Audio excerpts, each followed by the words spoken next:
And by the time I was 10, I figured out that my hope chest was not aimed in the same direction that everybody else's was. And that life was going to be very, very complicated. And I could either be provocative and declamatory or shy, retiring, and scared and ashamed.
For an ideal, to be treated with contempt in public for an ideal, to believe in justice so strongly that you're willing to let people humiliate you on a daily basis.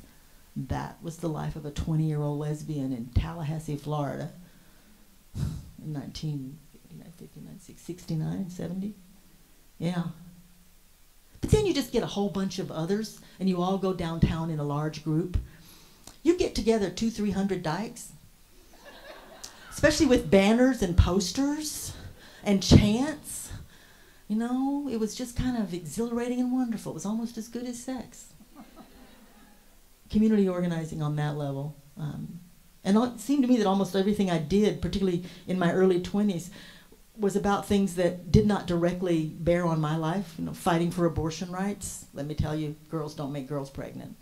It just doesn't happen. It's one of my sister's great resentments. She was of the opinion that I should have been made pregnant early on, the way she was.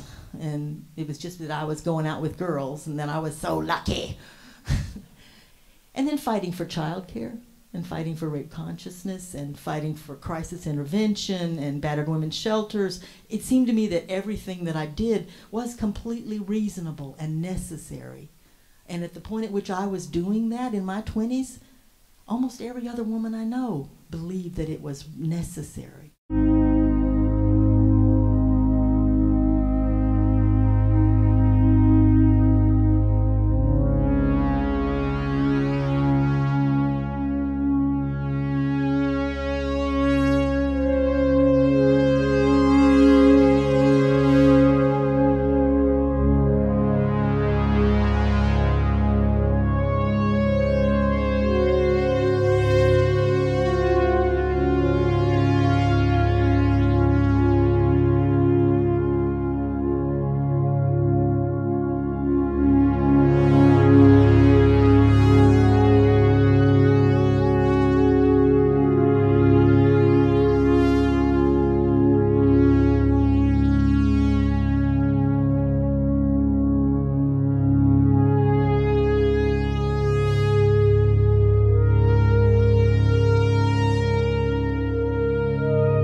it surprised me when it became a national bestseller and a finalist for the National Book Awards.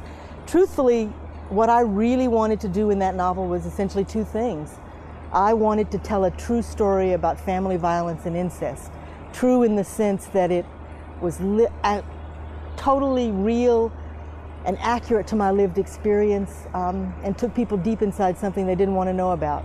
And the other thing I wanted to do was put on the page a memorial to the family that I loved, a huge, violent, working-class family that had problems with liquor and poverty and generally being thought poorly of.